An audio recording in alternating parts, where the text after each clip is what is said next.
ముఖ్యమంత్రి అన్న తిరుపతి రెడ్డి ఆయన ఇల్లు దుర్గం చెరువు హైదరాబాద్లో, అది కూడా శిఖంలోనే ఉన్నది. కానీ దాన్ని ఎవడు ముట్టాడు. అది బఫర్ జోన్లు, శిఖంలు ఇవన్నీ గరీబోళ్ళకే తప్ప పెద్దోళ్ళకు ఉండయి. మంత్రి పొంగులేటి శ్రీనివాసరెడ్డి ఆయనది కూడా శిఖంలోనే ఉన్నది. హుస్సేన్ సాగర్ మన ఉస్మాన్ సాగర్లా, దాన్ని ఎవడు ముట్టాడు. డాక్టర్ వివేక్ మంత్రి ఆయనది కూడా అందులోనే ఉన్నది శిఖంలా, దాన్ని ఎవడు ముట్టాడు. పట్నం మహేందర్ రెడ్డి చెరువు మధ్యలో కట్టిండు గెస్ట్ హౌస్, దాన్ని ముట్టే దమ్మెవనికి లేదు. కానీ గరీబోని ఇల్లు మాత్రం కొద్దిగా ఇటు అటు ఉన్నా పోవాలి, బుల్డోజర్ తీసుకుపోవాలి, కూలగొట్టాలి, ఎవరికి చెప్పుకుంటావో చెప్పుకోపో అని చెప్పి మెడలు పట్టి నువ్వు కవితలు వారేయాలి. ఇందిరమ్మ రాజ్యం అంటే ఇండ్లు కూలగొట్టుడేనా? ఇందిరమ్మ రాజ్యం అంటే గరీబోని మెడలు పట్టి నూకేసుడేనా? ఆలోచన చేయండి. నువ్వు ఏం చెప్పొచ్చినావు అధికారులకు? ఎన్ని మాటలు చెప్పినావు?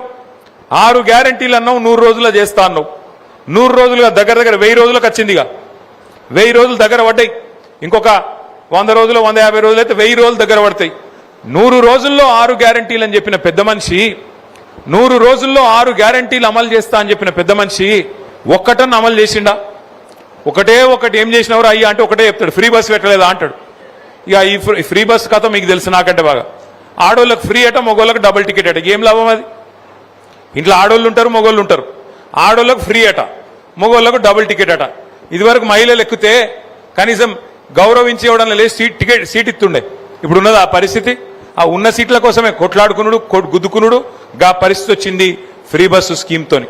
ఫ్రీ బస్సుకు మేము వ్యతిరేకం కాదు, కానీ ఈ రకంగా ప్రజలను మోసం చేసి ఎన్ని మాటలు చెప్పి ఇలా అధికారంలోకి వచ్చిన తర్వాత ఓడ మీద ఉన్నప్పుడు ఓడమల్లన్న, ఒడ్డుకెక్కినాక బోడమల్లన్న అన్నట్టు మొత్తం రాష్ట్రంలోని అన్ని వర్గాల ప్రజలకు శటగోపం పెట్టి, పంగనామాలు పెట్టి మోసం చేసి ఇవాళ ముఖ్యమంత్రి రేవంత్ రెడ్డి ఆయన ప్రభుత్వం ఇష్టారీతిన వ్యవహారం చేస్తూ ఉన్నది. రైతులకు చెప్పిండు, ఆ రోజు అధికారంలో ఉన్నప్పుడు ఏం చెప్పిండు? 3వ పంటకు కూడా రైతు బంద్ వేయాలి అన్నాడు. సంవత్సరంలో 2 పంటలు కాదు 3 పంటలు పండించేటోళ్ళు కూడా ఉంటారు, మరి 3వ పంటకు ఏవా కేసీఆర్ అని చెప్పి పెద్ద డైలాగులు కొట్టిండు రేవంత్ రెడ్డి. ఇలా 3వ పంటకు కాదు, 3వ నెల వచ్చినా నాట్లేసినాక 3వ నెల వచ్చినా ఇంతవరకు కనీసం రైతు బంద్ వేయలేని ముఖం లేనోడు ముఖ్యమంత్రి 3వ పంటకు కూడా వేయాలని చెప్పి ఆపోజిషన్ ఉన్నప్పుడు అడ్డం పొడుగు మాట్లాడిండు. యాద్ తెచ్చుకోండి మీరేం మాట్లాడిండు. నవంబర్లో తీసుకుంటే 10,000 వస్తుంది, డిసెంబర్లో మేము రాగానే తీసుకుంటే 15,000 ఇస్తా, నేను అధికారంలోకి ఎక్కిన మరుక్షణమే 15,000 రూపాయలు మీకు ఇస్తా అని చెప్పిండు. రాహుల్ గాంధీ తోడన్నాడు, సోనియమ్మ మీద ఒట్టన్నాడు, చచ్చిపోయిన ఇందిరాగాంధీ తోడన్నాడు, అందరి మీద ఓట్లు పెట్టుకున్నాడు, డబ్బల ఓట్లు వేయించుకున్నాడు. తర్వాత ఇంతవరకు పత్తా లేడు. కేసీఆర్ ఆడపిల్ల పెళ్లికి 1,00,000 రూపాయలు ఇస్తే కళ్యాణ లక్ష్మి అనే కార్యక్రమం కింద నేను దాని మీదికెళ్ళి తులం బంగారం ఇస్తా అన్నాడు.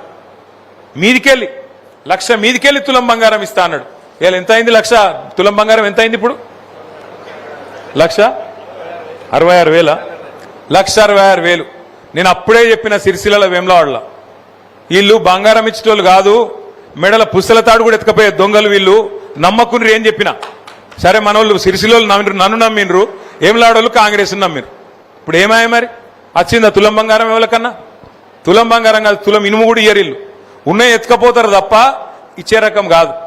రైతులకు బోనస్ ఇస్తా అన్నాడు. పంటకు 500 బోనస్ అన్నాడు. పడ్డాయా బోనస్? బోనస్ లేదు, రుణమాఫీ లేదు, ఇంకా సిగ్గు కూడా లేదు వీళ్ళకు, కాంగ్రెస్ వాళ్ళకు.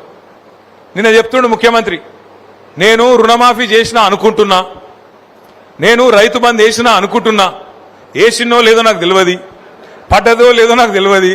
మరి నువ్వెందుకు పికనికా? నువ్వు మా ముఖ్యమంత్రివా? నువ్వు లేకపోతే ఇంకోట ఏంది నువ్వు? మరి నువ్వు రైతు బంద్ అయితే నీకు తెలియదు, రుణమాఫీ జరిగిందో లేదో నీకు తెలియదు. హైదరాబాద్లో దోమలు బాగా పెరిగిపోయినాయి, మున్సిపల్ మంత్రి వాడు నువ్వే కదా. దోమలు పెరిగితే ఆటోలలో చెత్త తీస్తలేరని ముఖ్యమంత్రి బాధ చెప్పుకుంటుండు మైకులా. ముఖ్యమంత్రి నువ్వు గట్లా మాట్లాడచ్చునా? ఏం మాటలు అవి?